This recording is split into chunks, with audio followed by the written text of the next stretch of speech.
Hey guys, and welcome to Deep Space. In this video I'm gonna show you how to use the length property to find how many characters you have in a string. So let's create a variable var first name equals to Ada, and another variable called my data equals to first name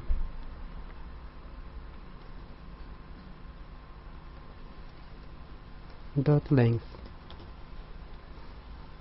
So first name is this variable which is the name Ada in it, and dot length counts how many characters we have in that string, and we have stored all of this in another variable called my data.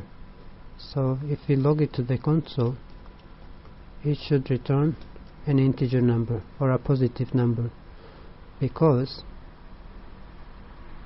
it counts the number of characters we have in that string. And as you can see, it returns 3, because there are 3 letters in that string. 1, 2, 3.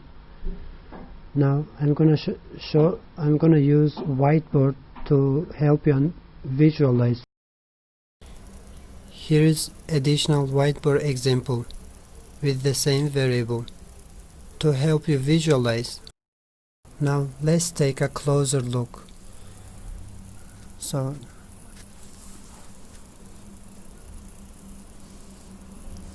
let me draw some lines.